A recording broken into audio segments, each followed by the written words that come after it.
చివరికి chief secretary కంటే CM అని మొత్తం షాడో సీఎంగా షాడో మినిస్టర్గా చేస్తున్నారు అనేది పెరుగుతుంది కదా. ఎందుకు ఈ పరిస్థితి వచ్చింది, దీనికి పరిష్కారం ఉందా కదా, ఇది వాస్తవమేనా? ఒకటేమిటంటే అండి, ముఖ్యంగా రీజనల్ పార్టీస్లో ఒక వ్యక్తే ప్రాముఖ్యం, పార్టీ అంతా ఆయన చుట్టే తిరుగుతుంది. నేషనల్ పార్టీలో 10 మంది ఉంటారు పెద్ద మనుషులు, కాబట్టి pulls and pushes, balancing, democratic management జరుగుతుంది. రీజనల్ పార్టీస్లో పనిచేస్తున్నప్పుడు ఆయన ఏకఛత్రాధిపతి ఒకడే ఉంటాడు. ఆయనదే మొత్తం, ఆయనదే పార్టీ, ఆయనే ముఖ్యమంత్రి. ఇది ఒకటి.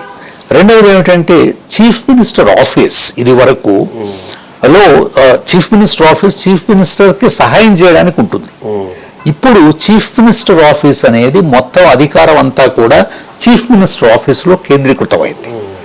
కేంద్రీకృతం అవడం వలన అక్కడ పనిచేసే సెక్రటరీలు వాళ్ళు రాజకీయంగా అనుకూలంగా ఉన్న వాళ్ళని అక్కడ నియమించుకుని, వాళ్ళు కూడా ఐఏఎస్ ఆఫీసర్లు కాబట్టి వాళ్ళకి పూర్తి ఆధిపత్యం ఇచ్చి వాళ్ళు, కాబట్టి ఒక కంప్లీట్ పవర్ సెంటర్ అంతా కూడా chief secretaries are very influential. ఎందుకంటే వాళ్ళు ప్రతి డిపార్ట్మెంట్కి డివోలన్నీ వాళ్ళే కదా ఇచ్చేది.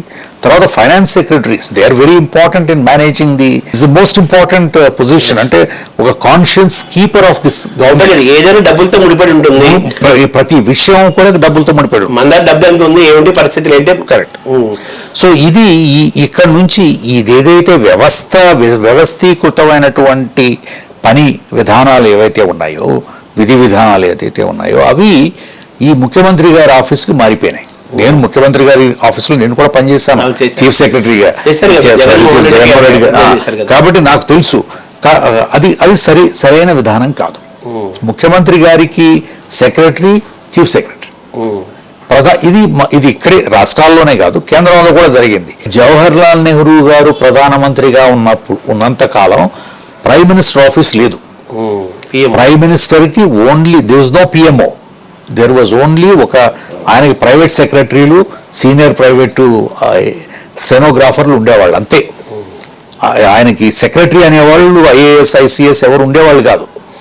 ఆయన క్యాబినెట్ సెక్రటరీని, secretary to the prime minister, secretary to cabinet. So ఈ పెద్ద మార్పు గత 30-40 ఏళ్ళుగా వచ్చింది.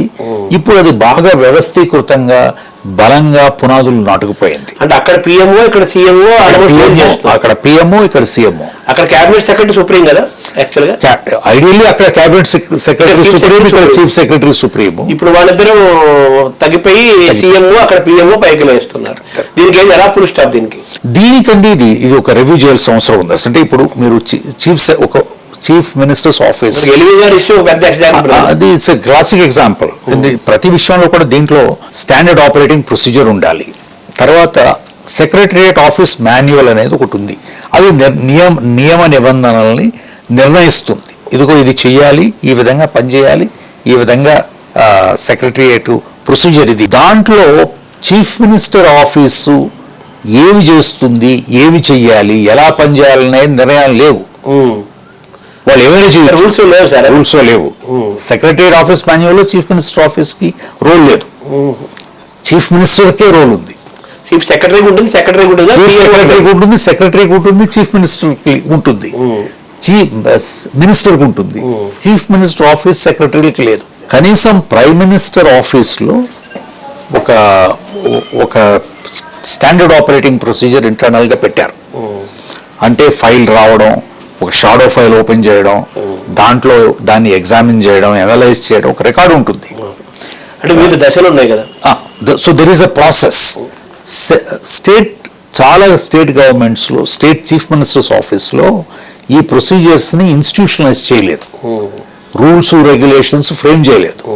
కాబట్టి దీనివల్ల ఏమిటంటే పూర్తిగా యంత్రాంగం, ఐఏఎస్ యంత్రాంగం పూర్తిగా రాజకీయ పరం కావడానికి చీఫ్ మినిస్టర్ సెక్రటరీ చాలా కారణం. ఇప్పుడు తరపు ఫైనాన్స్ సెక్రటరీ మీరు తీసుకొచ్చారు, మీరు సెక్రటరీ ఫైనాన్స్ చేశారు కదా. సెక్రటరీ ఫైనాన్స్ చాలా కీలకం, అంత డబ్బు కాబట్టి. వాళ్ళు కూడా ఇప్పుడు చీఫ్ సెక్రటరీస్ లాగా సీఎంఓ చేతిలోనే ఉండే పరిస్థితి వచ్చేసింది కదా. వచ్చేసింది.